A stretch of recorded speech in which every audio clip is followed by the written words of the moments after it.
Achieving Satori and enlightenment can take as little as 10 minutes to an hour. I know exactly what it is, and I know how to cause it in any human being. It is literally just the fight or flight reaction that causes the tunnel vision in all animals and has caused the tunnel vision of humanity and is at the source of everything inhuman about our nature. That enlightenment is merely just exiting fight or flight in totality.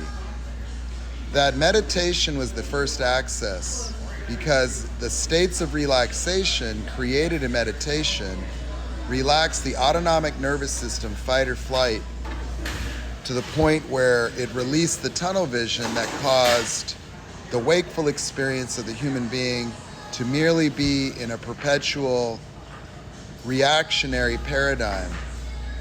You see, the fight or flight causes the exclusion of awareness unrelated to survival. But you see, the human being is surviving themselves. They're surviving thoughts of being broken, not enough, and not good enough, and a litany of others that became entangled in the fight or flight that has made up the architecture of psychology as we know it today. And all psychologists have done a marvelous job, but they have not gotten us to the finish line because they were themselves stuck and arrested within the subjective experience, fixated on trying to solve the riddle of the mind, unfortunately projecting the something wrong onto the human being in the process. And so all the knowledge within psychology was useful for the genesis of ontology when examining things like Zen Buddhism. However, psychology as a field of study is entirely ineffective at producing actual enlightenment. That it's literally for the ego to just self-improve. And people can be in therapy their whole lives. But, therapy imbues permanence around the character and identity of somebody locked in a subjective state of reactionary living. And within that reactionary paradigm, it is impossible to even comprehend what enlightenment is. That is the reason why many things that produce that, even Christian teachings did, become dogma and become beliefs. Because outside the ability to experience something for yourself, you have to believe things that you can't experience.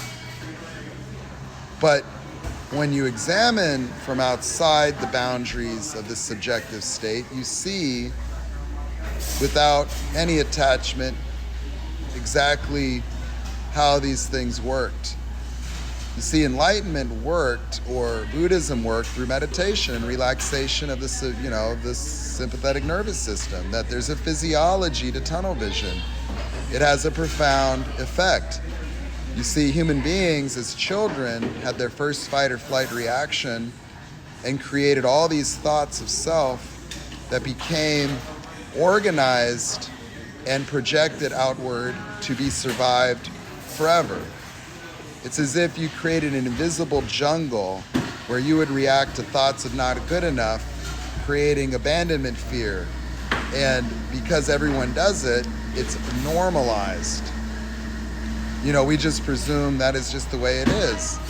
And we try to help people within it as if it's only pathological if it gets to a certain threshold of dysfunction. But if you looked at the whole of humanity, you would see that the dysfunction of humanity is so total that we could very easily destroy life on this planet just pursuing a normal existence. Almost helplessly so. Like we're looking to escape Earth on a Noah's Ark made by SpaceX is the only answer when we still have oxygen and the sky's still blue. Why are we looking at a red planet? That's absurd, right? But what I'm saying is that enlightenment and all these spiritual awakenings and all the different lenses through which we look at the human being can be brought into focus in ordinary psychology if psychology were to listen to what I'm telling them and realize the origins of the entire continuum of subjective human experience is a singular moment. Because this singular moment creates what I term the emotional fingerprint, a overarching external projected experiential universe of reactive reflection, the things that we call trauma are just experienced already within that paradigm, that a child is going to think they're not good enough for mommy and daddy by 5, but they may never remember that moment. And so when they get triggered at 12 from a very severe activation of the fight or flight, they memorize that, they remember that, and then you correlate it to adult experiences. When you take away the visual significance, when you realize that as an objective view and the subjective experiential emotions and meanings to the human being, when you segregate those, you see that the majority of human reactions and feelings have no objective correlation to reality at all. That heartbreak and thinking you're not good enough and feeling abandoned when you separate is only valid because of its universal nature, but when examined objectively, it's not real at all. Like, being not good enough has nothing to do with someone else's desire to be with you or not, or if they have a mental illness and they're unable to have a meaningful relationship.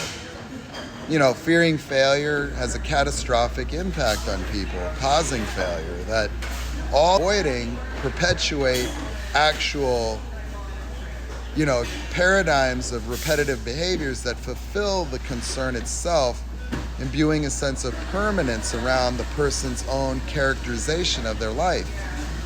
Fearing being not good enough causes you to withdraw, avoid, confusion that affects your performance anxieties that would diminish your performance and cause the very trigger that caused you to be that way to be experienced at the conclusion of an experiential failure brought on by being that way to begin with.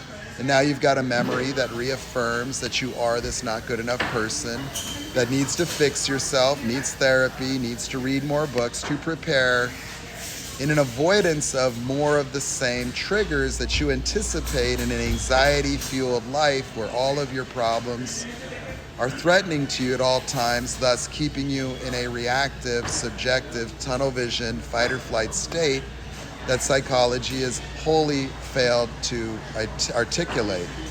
However, I want to do psychology as solid, and understanding that it was psychology that allowed the Alan Watts and Werner Erhards to create exercises and paradigms that took the Enlightenment and reduced it from a meditative practice that may take years to reach Satori and made it available in a 3-day seminar. And now for me, I transformed it to make it available in a simple conversation that doesn't even examine trauma. That if I literally list out all the thoughts, emotions, and feelings of any adult at any age, in any event that was traumatic, that list of feelings, thoughts, emotions that they attribute to this event, when we unwind just by looking for similar emotional patterns in their past together, their mind opens up when doing that. It depersonalizes all of those events as they go backwards in time. Their mind automatically unwinds it and lands them at the 5-year-old or 6-year-old or 4-year-old moment, the memory, where they will see the total conflation between reality and the subjective thoughts that the child created, where they find their experiential abandonment was just hearing their dad yell at their mom and getting triggered. And that created the fear of abandonment, the need to become good enough and perfect. I need to be perfect so I don't feel this fear of abandonment. And that became who they were for the rest of their life. Unable to be good enough for dad, unable to be good enough here, there, and then some areas good enough. And that's our whole culture. That is why we could destroy the earth. Trying to be good enough for dad is what will blow up the planet. That's it. Easy, solved, done. Dunzo. fixed, transformed.